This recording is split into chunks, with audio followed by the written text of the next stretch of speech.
We're live now. This is the first Alrighty. time you are doing this live stream with me, Vishal. How are you feeling Okay. today? I don't know, man. You better buckle up because I'm pretty wild. So the editing usually helps me. I'm not sure Yeah, what you're gonna. I don't know what you can do with me live and uneditable. that's okay. I'm so glad that you got the lapel mic from Holyland. I'm just Oh so yeah. happy about that. Yeah, fucking, these are good mics, and your voice is sounding so great. Okay, Thank you. so you know, we've been talking a lot about SpaceX and what Elon Musk has announced 17 hours ago. Yeah. And you said offline to me that you want to lead with that story, and then we can go down the X feed of each of ours and Yeah. see what's really happening. So why don't we Yeah. do that? Because Sure. I've not seen the video. You have not seen the video because I've forced you not to see the video until we go Yeah. live stream. So Okay. let's have our reaction live. Sure. So we could give a little bit of prep so people, if anybody else other than us is here, are not totally surprised. So Yeah. there was I guess what you would call like a town hall, or which is obviously streamed across all of X. It's the Yeah. announcement of Terafab, which is obviously X and Tesla. I think it's a Tesla company essentially. They're building a large semiconductor manufacturing facility. And Yeah. he talked a lot, I think, today about how much there's a shortage. So this links every single thing he's been talking about, which is AI, data centers, power power constraints, not just in the U.S. but on Earth in general. His idea of launching things into space, which is AI data training centers. So all of that. So, and then he had mentioned something like a moon driver, which I thought was, I'm a sci-fi nerd, and at this point I've become, I think, like a Elon Musk fanboy too. So, and I think he's a sci-fi nerd. So I'm really excited about seeing this video for the first time. So I'm going to share my screen, and let's do this. Okay. Cool. Let me know when you see it.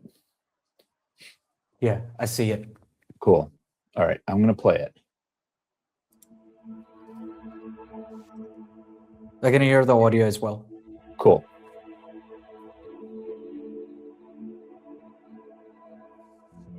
Yeah.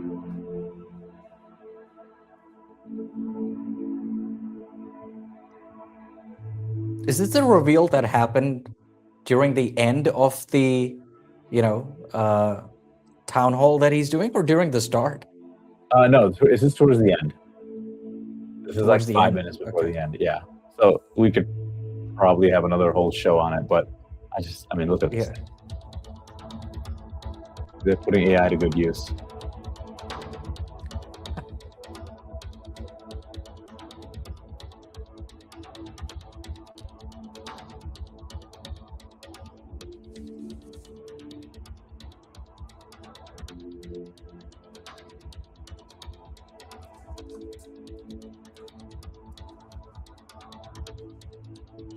It looks like Battlestar Galactica. Do you ever see that show?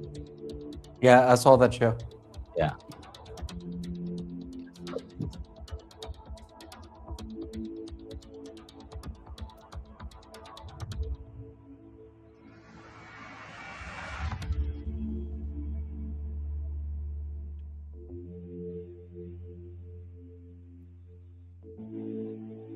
Is that one of your favorite sci-fi shows? Oh yeah, definitely. Battlestar Galactica? Battlestar Galactica, Stargate. Yeah, there's a bunch of good ones. Firefly, if you've ever seen it. Also I haven't very seen good. Firefly. Just one season. It's so good. No. Just so good. So what you just saw there was, because of course you're asking what's on your mind is, well, what do you do after a terafab? Don't think small. Well, yeah, good point. So we, how do you get to a petawatt is the obvious next question. And you get there by having an electromagnetic mass driver on the moon with robots with Optimi, and obviously lots of humans. And with that, you can send a petawatt. You can create a petawatt of compute and send that to deep space. Because on the moon has no atmosphere and has 1/6 Earth gravity. So you don't need rockets on the moon. You can literally accelerate it to escape velocity from the surface. And that dramatically drops the cost, once again, of harnessing power and enables you to go 1,000 times bigger than a terawatt. So for sure, the future I want to see, I want to just live long enough to see the mass driver on the moon, because that's going to be incredibly epic. Yeah. You're good. And I'm gonna stop sharing just for now. Sure. Yeah. Okay. Just because I want to get maybe your reaction, or I don't know what we're looking at here. Here we go. Yeah. All right. Before I just say, let me get your reaction. Let me set the table a little bit, just so we have a little bit of constructive conversation. Because the last conversation we had, I went way off track. I feel like, because my mind was going everywhere. So I want to get better every time we do these things. Yeah. You and I are essentially in the AI space. We have been Before you walking do it. Yeah. Before you do it, there's a little bit of echo. Is there? Okay. Yeah. How about now?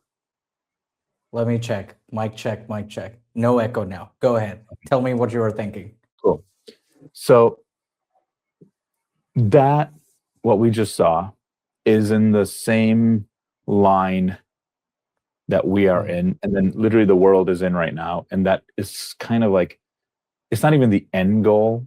It's somewhere along the path of where humanity is headed.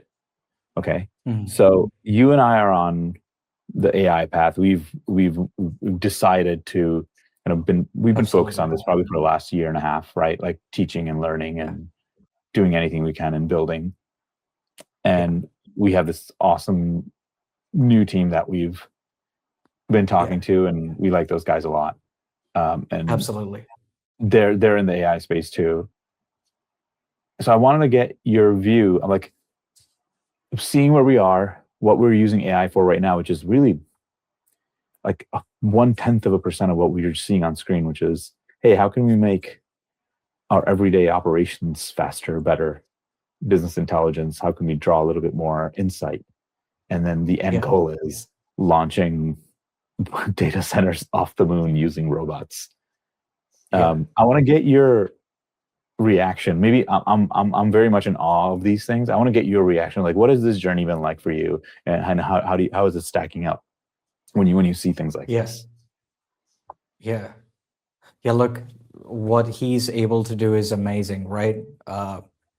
He's got the capital, he's got the influence, and he's putting it for good use. I remember Elon in his podcast with Joe Rogan making a comment about another top 10 world's wealthiest man, saying that you made all this money and you're shorting the Tesla stock because your financial advisor told you. You need to support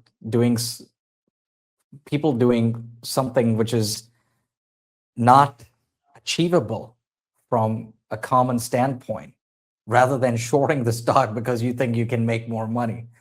And that's the beauty about him, right? He doesn't care. The famous, I think, New York Times conference that he had, where he said that if you're going to threaten me with money, you know, right?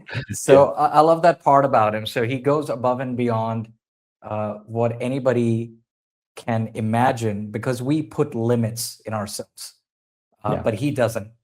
Coming back to what you said of the journey that we've been through, I'm so grateful that you've been part of this journey. I couldn't have done it without you.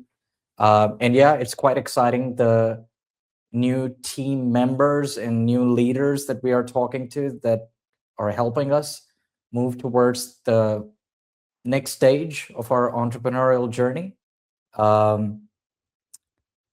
we are doing in AI is probably 1% of what this guy is trying to achieve.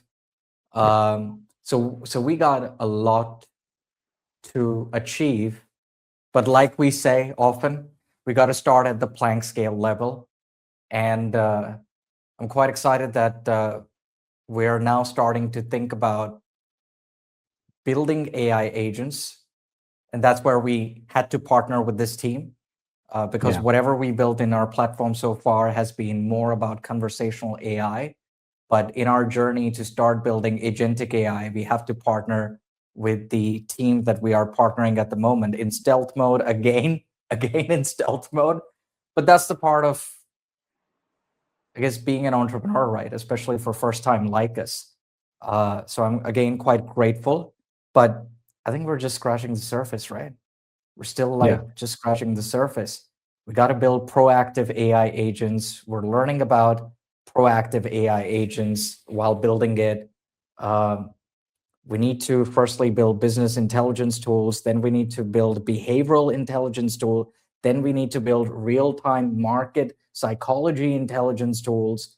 We need to make sure that there is human in the loop so that they are able to audit trail how the AI agents are thinking. So we got a massive roadmap ahead of us. And without keeping things in disguise and actually doing the opposite, what we need to start doing, and the reason why we're doing live streams, and we're going to do more of it now, is we need to firstly win the attention game.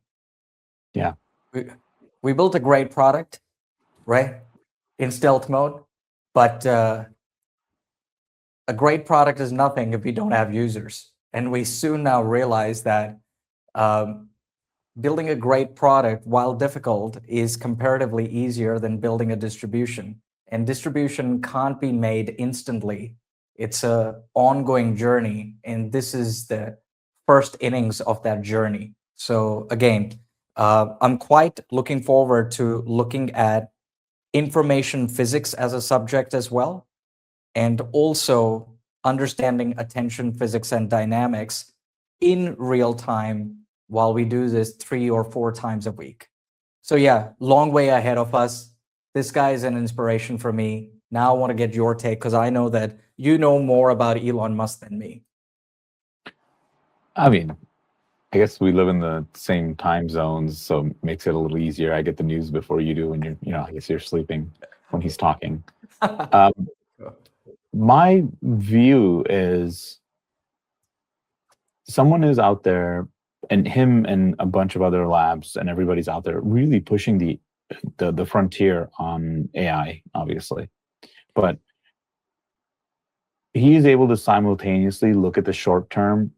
Like, he has an AI product out there that is monetized and they're making money using Grok, at the same time building it.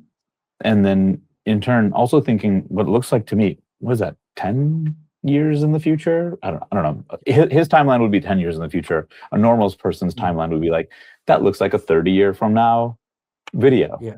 Right? Like shooting stuff off the moon. Yeah.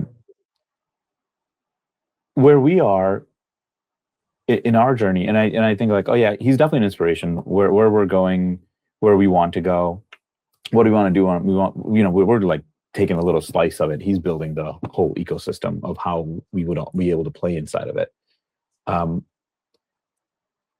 But moving in a space like this, we're not worried about hardware and tech. Like, he's going to take care of that. I'm like, thank you, sir.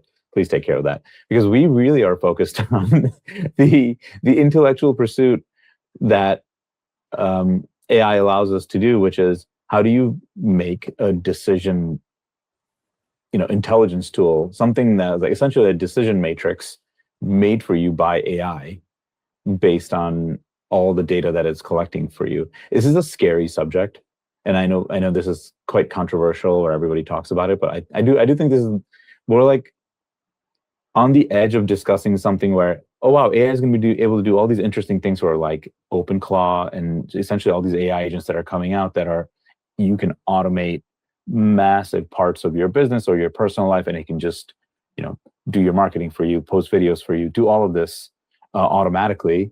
and it's making decisions for you. But we are trying to get to the point where it's not the everyday decision I wanted to make. I wanted to get to the point where I have this investment portfolio and I'd like to make money in this way and this way and this way. Can you learn what I am, or learn what everybody's doing, and then make those decisions? I think that's the part that scares people, when we think it's going to distill human behavior from, millions of people, and then that's scary. But when it's one OpenClaw agent and it's just acting on our behalf, then no, some people are scared, but they're only scared about security. They're not scared about, right, like the behavior, the behavior and decision matrix that AI is that we are all trying to work towards, or like, hey, we think AI can actually do this for us, or we can unlock all of this data that markets have been collecting for hundreds of years, but we really have not been able to solve it. I just don't think anybody's actually able to look at the stock market, or really any market, and go, oh, here you go. This is the actual pattern. This is how anything really works. We're still so surprised every day.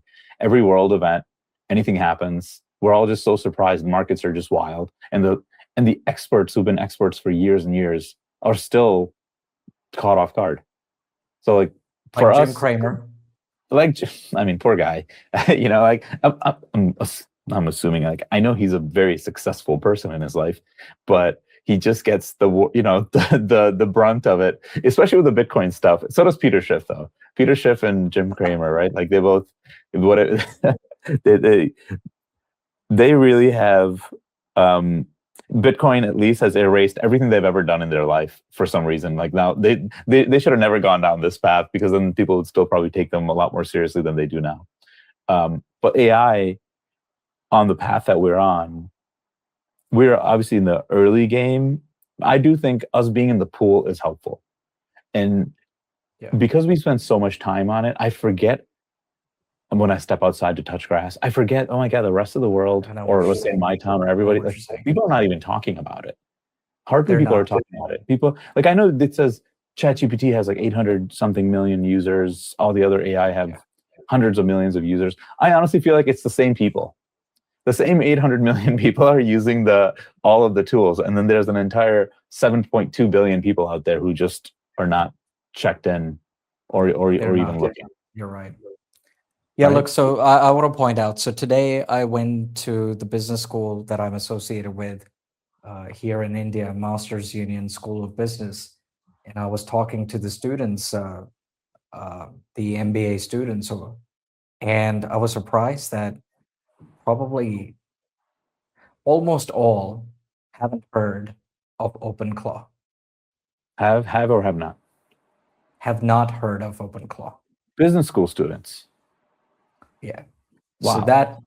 So that makes me think that what you said about we are so much into it. So we are kind of like, it's like Margin Call. Do you remember the movie Margin Call? Is that the one with Jeremy Irons? When the music stops, that one? Yeah.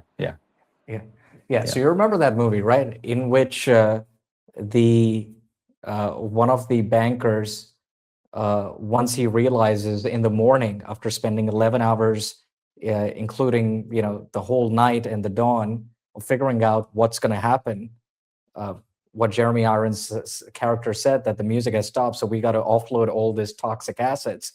And Kevin Spacey's character said that, you're going to ruin this entire market for decades. Nobody is going to buy. And he said, that's okay. I'm willing to take the risk, but offload it. We got to be first. We're not going to cheat. We got to be first. And then the other junior banker, when they were coming back to the office at around 8:30 a.m.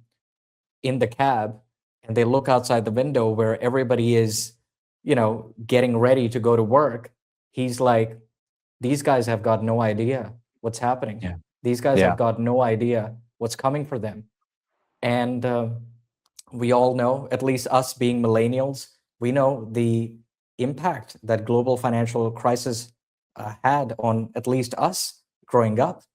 And this is going to be, again, I know you always remind me, Shiv, AI is not going to be that doom and gloom. But that's Yeah. where we both have healthy disagreement at times. And that's what I love about you and I partnering in this journey. But I get that feeling.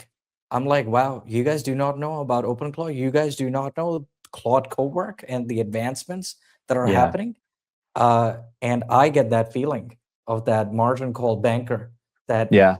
I'm walking over here, all these advancements happening, and these guys have no clue of what's going to come. But yes, we are very early. And again, man, when I would talk about it, I get goosebumps. My apologies. But No, it's okay. it's exciting. But at the same time, before we see abundance because of AI, we're going to see a lot of pain. And I think we're already seeing pain, right? With the amount Yeah. of layoffs that are happening. And effectively, when we go to the Planck scale, what we effectively are saying that the current capitalism model might not be a good fit for this post-agentic AI world that we're going to enter into. Yeah. I do not know what that post-capitalism improved world looks like. All of these guys, especially Elon Musk, is always about it could be universal basic income. Now he says it's not going to be universal basic income. It's going to be universal high income. All humans should have a high income in this age of abundance. So we're yet to see, but it's exciting. You got to be aware. If you're not aware, you're going to be caught off guard like the people that got caught off guard with 3-4 investment properties, highly leveraged, and all the toxic assets came down in 2008. You know, the 2008 thing, I'm going to give you, I'm going to date myself and also give you a little anecdote because I was actually, so I used to work in the MetLife building, which is on 42nd Street. It's literally the building built on top of Grand Central Station. Okay. So I used to work there and I was there in the summer of 2008. And I remember at that time, this is a large bank. Everybody knows this bank. They have a soccer league that they used to sponsor in England. Are you talking about Bear Stearns? Oh, in England. Barclays. Barclays, yes. Barclays. Okay. So they used to be in the MetLife building, and I remember, you know, I had just started. I had just moved to New York like 8 months before that. So I was just the guy on the floor, like the main floor. And I remember this at that time, who I think ended up taking over as CEO of the company, but he was kind of the successor. He was a COO or something at that time. This guy just had a meeting on the floor and he just called everybody around. And this is a large bank. So it wasn't like 1,000 people came. It was just like a few hundred people like standing around. And he started talking about like what is happening. And that's my first inkling of what was going on because look, I had undergrad in chemistry. Like I had zero clue what was going on in markets in 2008. And I showed up and I swear, when I walked outside that day, once I had heard from him, like what is actually happening, the banks, you know, he's like, oh, the bank's going to be okay, but we're going to feel some pain. By then though, I had already found another job. So there's like, I was in my 2-week period of leaving and this has something to do with the story. So I'll let you know what it is. I was like, wow, this is crazy. I will go outside and this is on the same neighborhood as Bear Stearns. Like it's actually kind of like a block away, right? Where Bear Stearns used to be. So JP Morgan bought that building. And the Lehman building, actually, I think Barclays actually bought the Lehman building. That's where the new Barclays headquarters was. It's crazy. So I would have been working there if actually that's exactly what happened. Barclays bought that building. The current building where Barclays is actually the old Lehman building.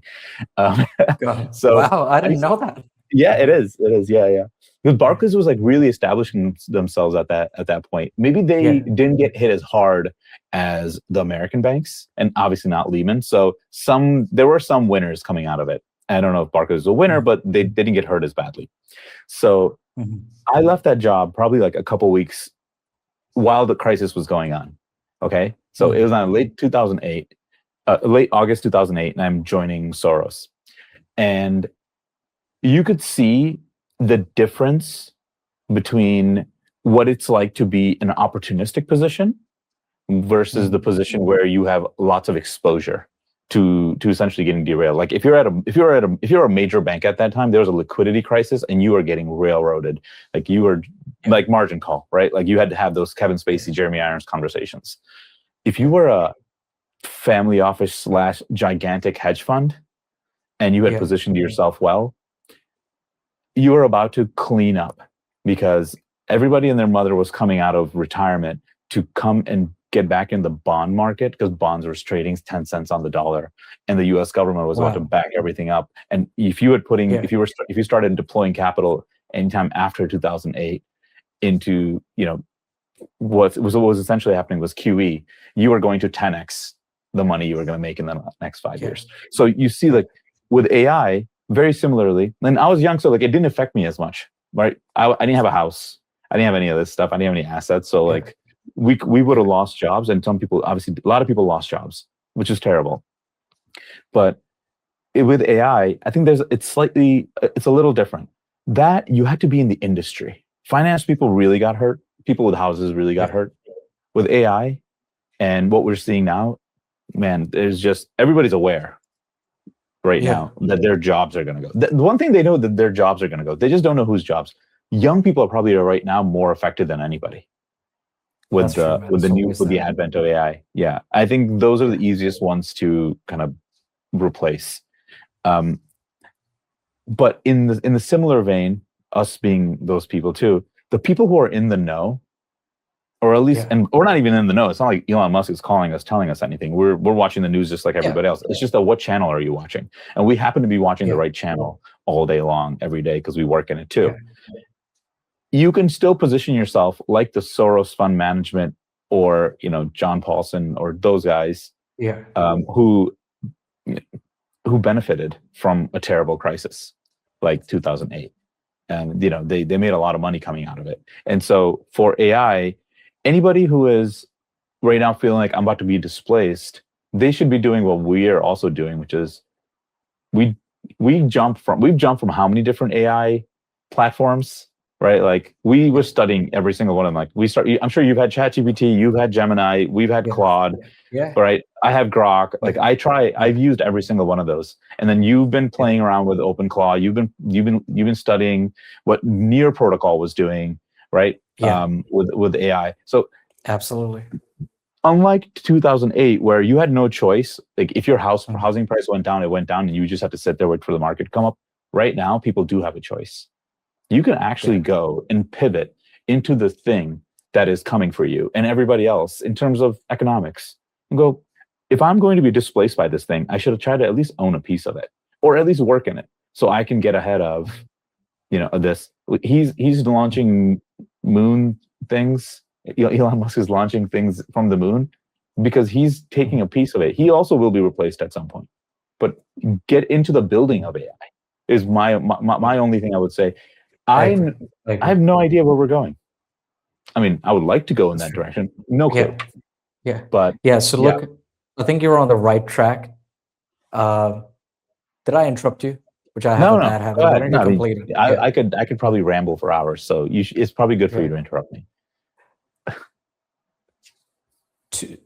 So let's think about it. 1987, the Wall Street crash. The savings and loan crisis. October? Yeah. Right. We know that we're eventually going to come back from it because it's a financial recession. That's right. That's right. Yeah. 2000 dot-com bubble. Everything was overvalued. People who timed it well, like Mark Cuban, made shit tons of money. People like Michael Saylor saw 99.9% drawdown on their stock, and they're still yet to survive. That's why we respect Michael Saylor and MicroStrategy. And if there's anyone to execute the strategy that he's executing with Bitcoin, it's probably that guy. But 2000 dot-com bubble, recession, again, it was irrational exuberance that eventually the asset prices will come back to the mean average, right? Then 2008 financial crisis. What happened with technology stocks happened with financial assets now, including real estate. Again, financial recession. Then we had 2020, the COVID, the few months of crash that we saw. Yes, that was very uncertain whether humanity would survive or not. Yeah. We survived. And, but in 2008, Ben Bernanke famously, and against listening to what the crowd wanted, which is to crash the economy, I was following it like crazy. Me too. Monetary economics. Yeah. So Yeah. we both same page. We followed it carefully. Every Friday, Ben Bernanke's actions between 2008 till 2011, I used to follow it because I was in my undergrad at that time. And that guy was stealth in his, staunch with his actions that I'm going to continue to do QE and zero interest rates. We need the economy to be back. And economy eventually came back. It is yet to be seen how we're going to recover from that excess liquidity, which increased by 9 times when COVID happened, because that was the only way they could have made the, economy survive. And that was the true decoupling of stock market from the real economy. When people in New York are dying, and literally they were dying. I was in New York, you were in New York in 2020. Economic activity was nothing. In April 2020, the futures price of oil was negative $37 because there was no one to take delivery. There was no one to take delivery of it. So literally, people were paying money that they can take the contract and take the delivery, but they couldn't because it was April 2020. It was April 2020 when, Las Vegas, the whole world got shut down. But again, QE, people knew that if we are able to solve the COVID problem, we can come back to it. Now, here's the thing where education as an industry and what's being spoken among these Ivy Leagues, and we come from Stearns, so we have our own way to find out information as to what the academia is thinking about. They have no clue. Yeah. Like 2000 financial crisis, once we come back, those people that were employed before, they can eventually get a job. They don't need retraining. Yeah. Same thing with COVID. They don't need retraining. The finance jobs that people lost because of COVID, they can come back. Yeah. But now, in a world where AI is going to do financial modeling, in a world where all the CFA, Chartered Financial Analyst knowledge, which is standardized education, is given to an AI, and they can spit out reports and judgment on investments within 15 minutes, why would I pay money to somebody if it's not for trusted relationship? Yeah. Right? How do you retrain those people? What are you going to train them on? See, that's the thing, right? That's why this is different. Even if you bring QE, how is that going to help people with jobs? Yeah. It's a different game. So tell me about this. Pulling levers at the Fed, lowering interest rates, printing money, devaluing currency, which countries do. None of that is going to change anything about AI, right? Like this is not an insulated financial game where numbers go up and down, then we can deleverage and then we can sort of start the cycle all over again. This is something that's coming for everybody. And I guess I don't. Let me rephrase that. It's not coming for everybody. We are making it happen. Not you and me personally. Well, you and me personally, but also other people too. Like we want this. People want this. Exactly. 1987. 1998. Long-term capital. The Russian crisis. Right. 1999, 2001, September 11th, and the sort of the dot-com bubble kind of get mixed into it. But post September 11th, it was not a great market in the US. Like we kept bringing interest rates down for multiple reasons after that. Yes. Nothing you can do with interest rates right now is going to stop AI. If anything, if you lower interest rates, there's going to be more investment in AI because money's going to be cheaper. Exactly. Like it's going to actually go faster. Companies going to borrow and go even harder at kind of redoing their workforces with AI. This is a social problem. The people not having work will be a social problem. I think for governments to deal with. There's a high level thinking, I'm sure that's happening because of course they don't want to lose power. They'll have social unrest. So, governments don't want to do that. I do think for individuals though, and myself too, when I was sitting there, I was working obviously. So I think you and I, when we were starting to do our weekly calls, maybe was that like almost like 3 years ago now. Even then, as soon as ChatGPT became widely known and I'm like, God, this is a thing. I looked at myself and I looked at what I was doing at work. I'm like, oh my God, I am so replaceable. I mean, I was always replaceable. So was everybody else by another person. But now I'm like, oh my God, everything I do can be coded pretty quickly and done by this ChatGPT thing. And I didn't even know it was going to come to this AI agent thing with OpenClaw, which now I'm like, wow, if I went back to where I was and I had any of the tools that I have now, we likely would not have hired the next 10 people that we hired after. Because like the people who were there already, like the 2 people doing the thing with Claude in tow with Claude Code, if we just spent a few weeks really learning how to integrate it with our jobs, we would not need to hire anybody else. We'd probably be working a lot harder though. I'll be honest. AI is going to relieve a lot of people of positions. It's going to keep a lot of young people from getting jobs, people coming out of college in these traditional industries like finance. But the people who have jobs who are going to hang on to them, they're going to get squeezed even more than they are now. Because before we had the excuses of like, why is it taking so long? Well, you're a person. It takes time to do work. Now, there is no more excuse. You can because you can throw it into Claude, everybody's going to expect an answer immediately. You can't tell your boss, I'll have this for you early next week.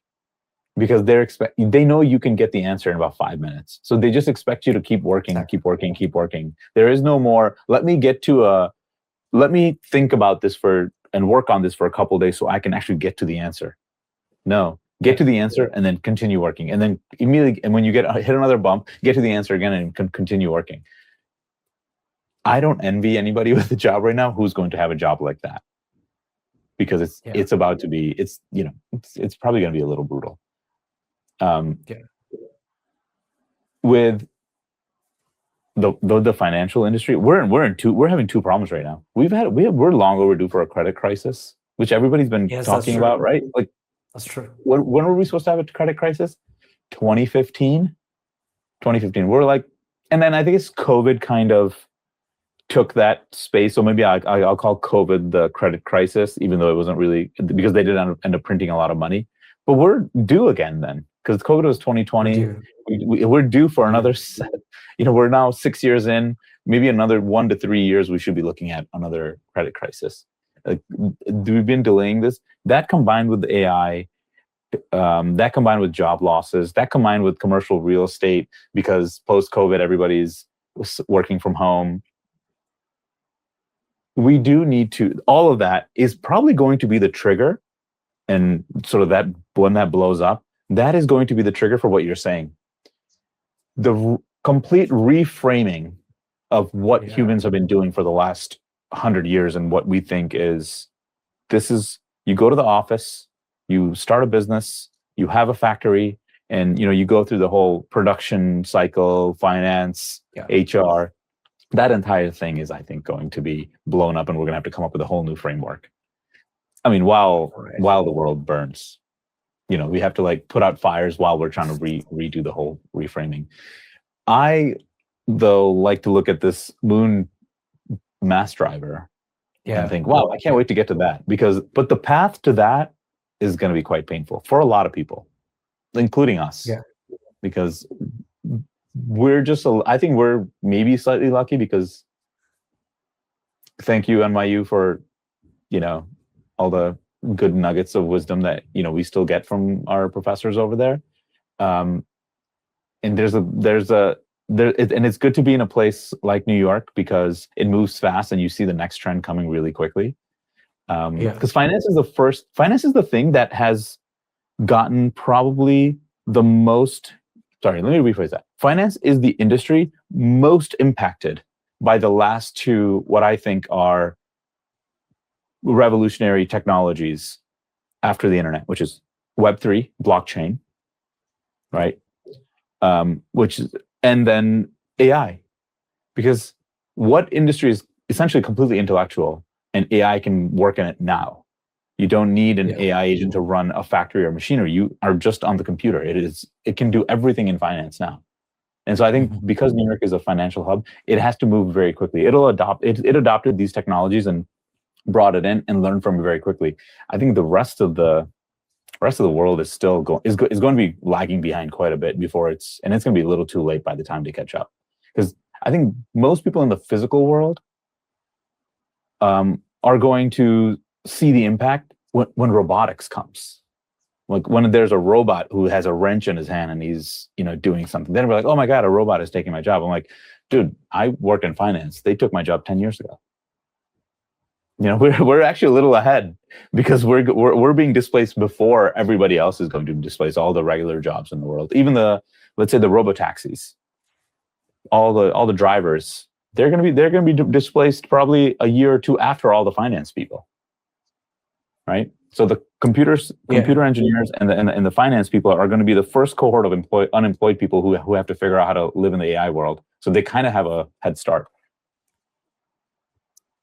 Yeah, look, I'm going to share my screen now because I did see something about Robotaxi and I was like, wow, like we're onto something now. So let me share my screen.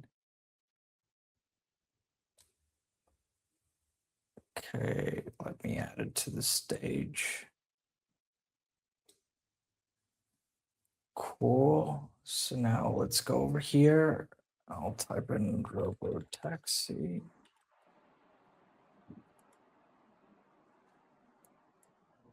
I did see, I saw this.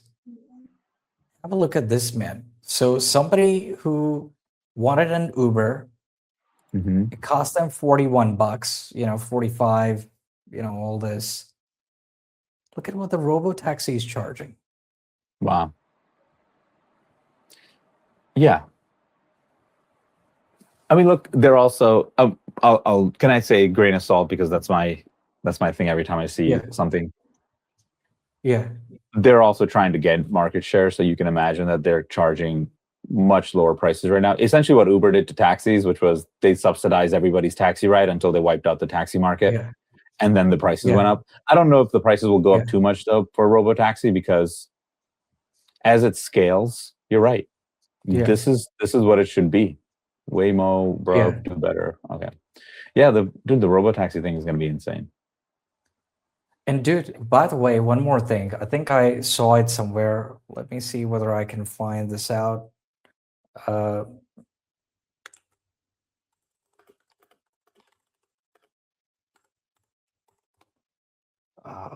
Or otherwise, we're gonna include Claude in our. Actually, let me just ask Claude about something. So I read somewhere that 83% of VC funding in 2026 has been concentrated in OpenAI, Anthropic, and Waymo. Is that correct? So a lot of money has gone. You can see my screen, right? And you can see Claude as well? Yeah. Yeah. So, I read somewhere, okay.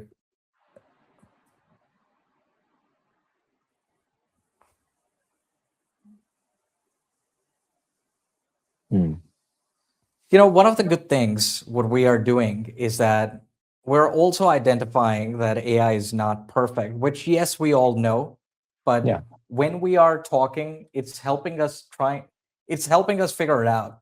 Like if I go to Claude, actually, let me stop sharing this, which is the Claude extension, which is telling me this response because it's an extension. Let me just copy paste and go to my Claude desktop and see whether I get a different response. Just give me a sec. Oh yeah, I think the extension will search the website that you're on. Rather than give you the general answer. I don't know. Check. Let me go to Claude now. Can you see the Claude, the actual Claude? So let me ask this question to Claude, and let's see whether we get a different answer. I read it somewhere, and I believe that it was right. Okay, here we go. Yeah. So look, the Claude Chrome extension, not that great. It needs a bit of work. But yeah, I read this. 83% figure is accurate. Global venture funding hit $189 billion in February 2026. 83% of that capital went to just 3 companies. Yeah. That's massive concentration. And one of them is Waymo. So I think when we talk about physical AI, we're going to firstly see physical AI before robots. We're going to see in cars. And actually, for sure. I also want to, and you know what, I want to actually go further and ask Claude this question, which is on what about Tesla and XAI? A lot of restructuring there and financial engineering. How much of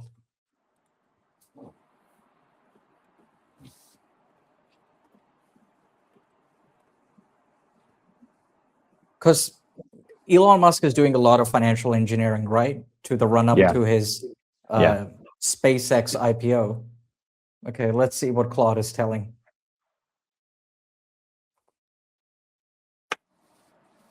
Have you been following this, by the way?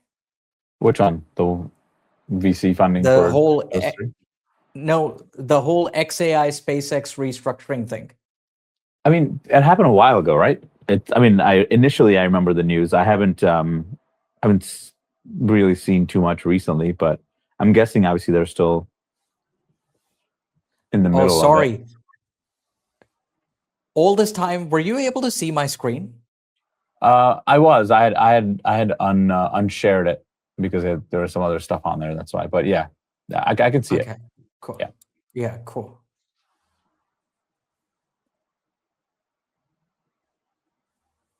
So yeah, I mean, that news was right. The SpaceX absorbs XAI. That was last month.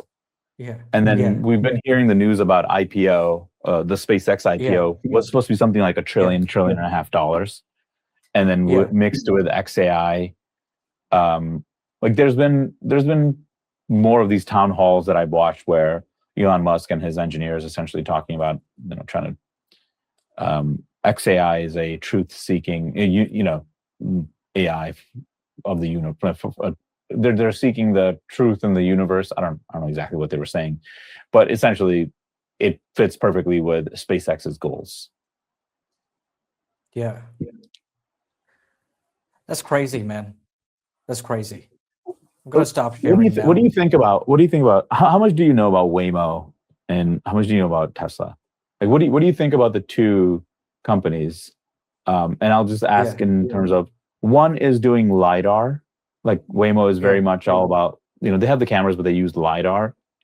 And Elon Musk has famously said that LiDAR is not the right way to do driving. Like it's not that he's against it. Obviously, he's using it at SpaceX, so it's not like they're against the technology itself. But he's saying it's better to have things interacting in the human world using cameras, because that's essentially how the world is designed. The world is designed by us because we have eyes, and that's how everything works. And so he's saying that too. Yeah. I'm surprised that there's that much investment in Waymo. Like they've been around for a while, like way before Robotaxi was even announced, like way before. Yeah. And they've been doing these tests and trials for years now. Like I know people who, go to San Francisco and they say, "Oh yeah, I took a Waymo something." But for some reason, they don't get great publicity. I never see good things being written about Waymo. It's stuck somewhere. Yeah. I guess Tesla must have a really good marketing team where they're always able to find bad videos of Waymo and good videos of Tesla doing interesting things. Let's show me the genesis of Waymo. and whether it's on the right track.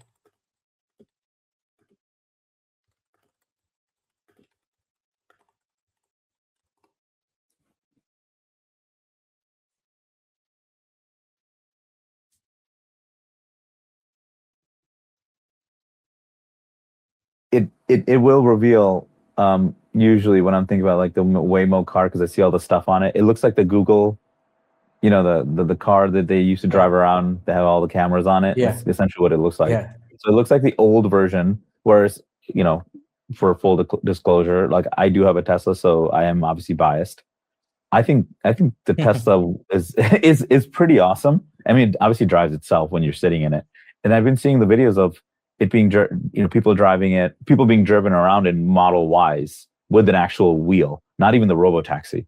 So if the concept is, if tomorrow they come out with, like the Robotaxi will have its own kind of Uber app, the Tesla app for ride sharing, I could turn my car on and have it then go be a taxi, like my personal car, and it would go and make money.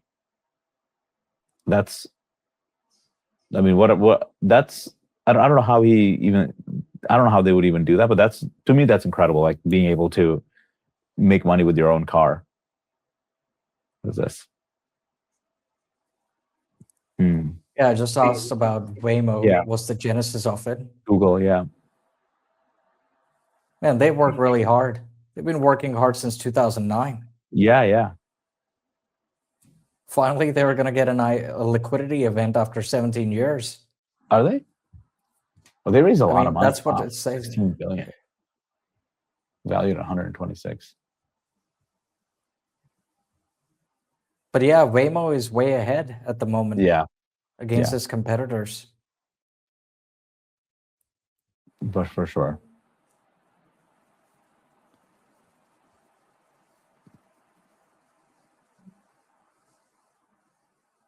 All right. But like that's the next AI, right? That makes we all are interested in AI because we think it's like a person. It should think and be a robot with hands. But really the robot that is going to be everywhere is going to be a car. It's going to be this thing with wheels that drives everybody around. That's true. That's going to be the first thing. Man, I'm just going to quickly share this part of the screen. What I'm seeing about Mark Cuban. Let me. So you can see my screen, right? Yes, now I see it. Mark Cuban just posted a little while ago only, like a day before. Okay. I'm going to tell you how much worse it was at the start of the PC.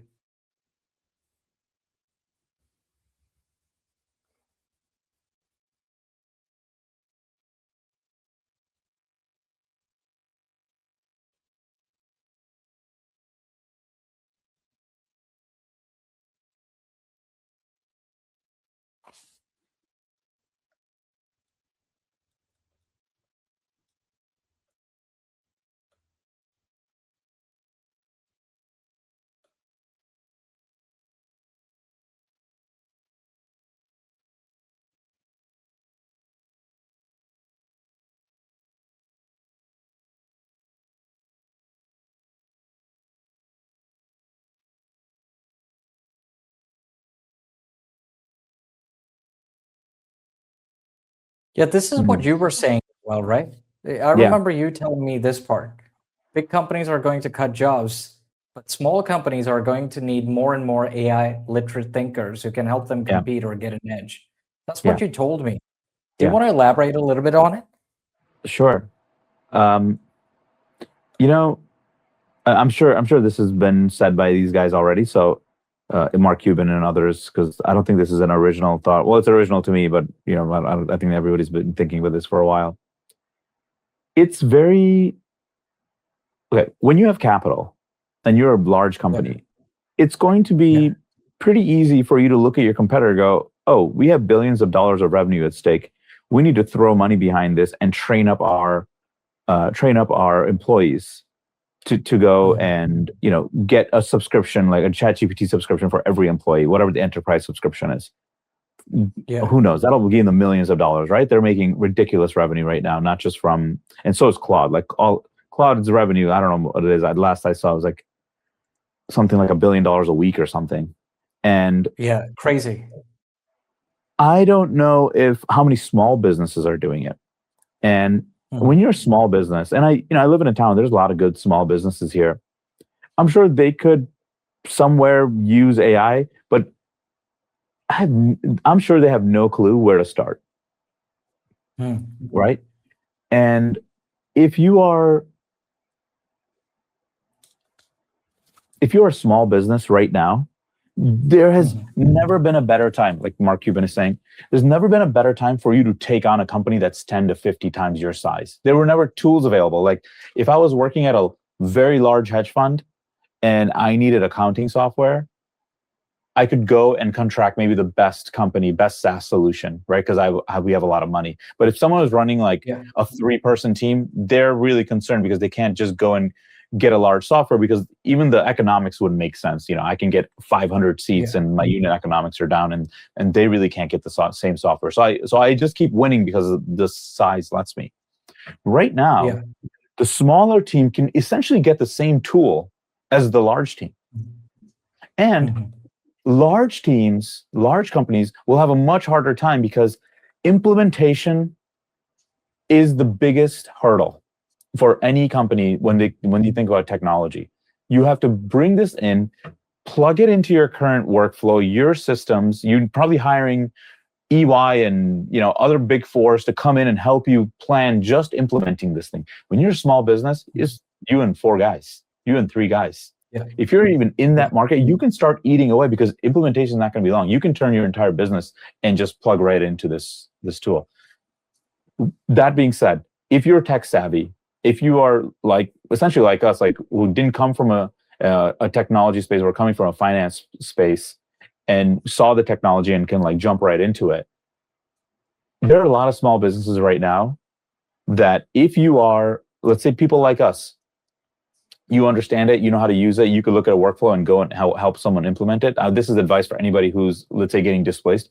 Go find small businesses and be the AI translator, be the person who can get that business onto, whatever AI agents that they can use in their business, whether it's a pizza shop or a, auto parts store, whatever it is, just go help them figure it out. Because even small businesses like that pay huge amounts for just this really old clunky software.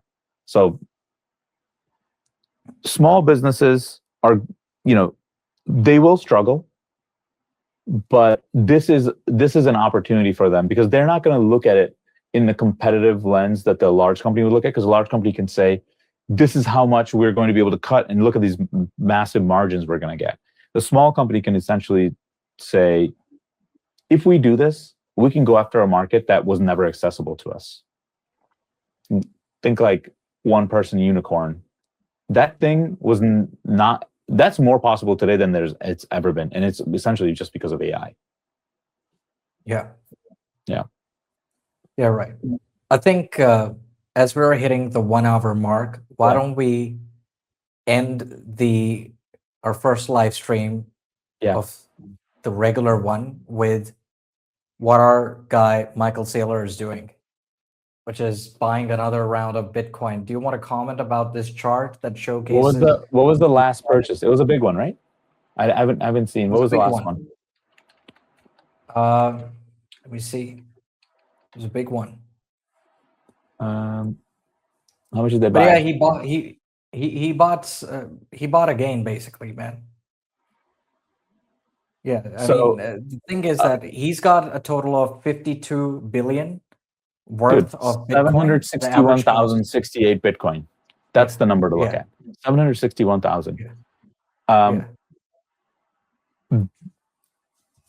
Full disclosure again, like we've talked about Elon Musk, big fan. Michael Saylor, really big fan.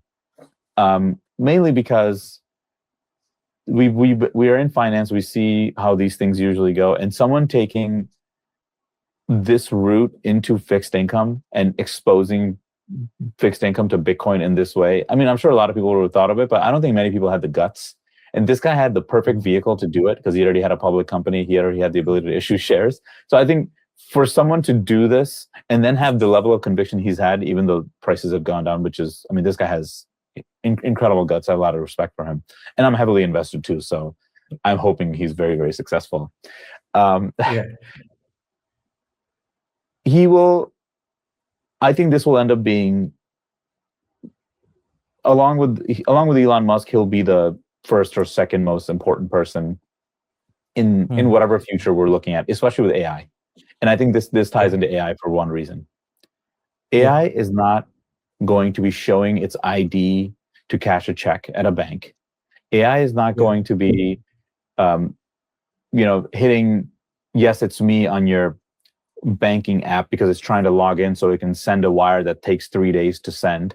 It's not going to be using Venmo. It's not going to be doing any of that.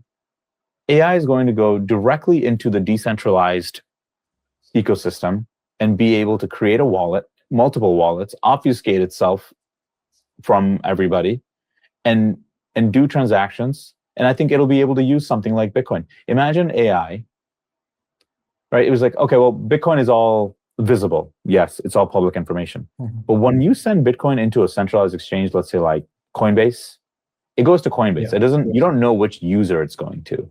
Coinbase does, but the regular public doesn't. And then it comes out of Coinbase and it goes somewhere else. That pooling mechanism is like, that is very possible for AI to build that for itself.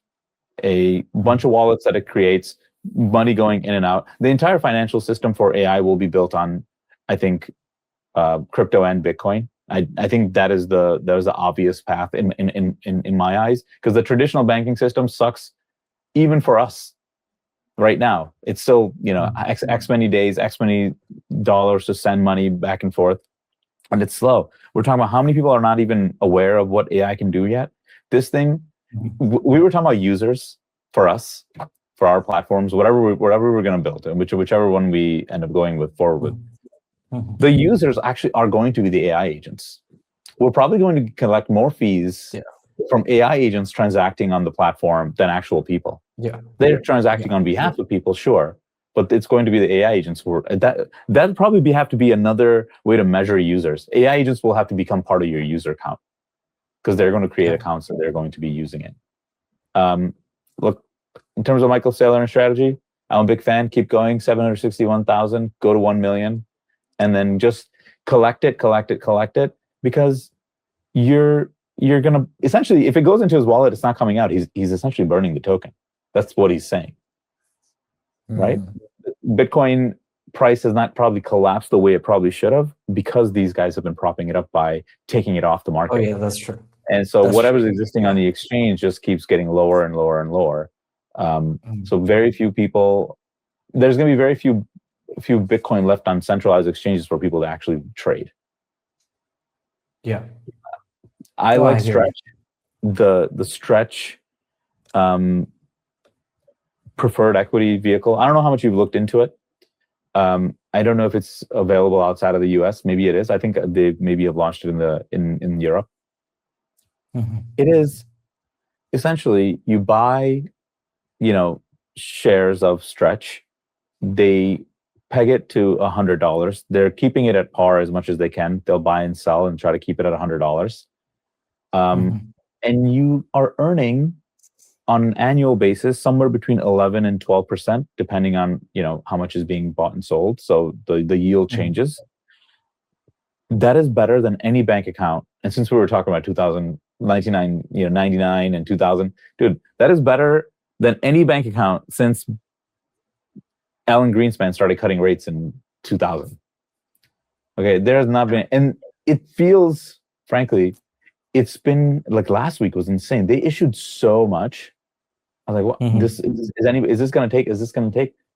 They're going to be maybe doing like $500 million to $1 billion a week of this, and everything they issue, they're going and buying more Bitcoin.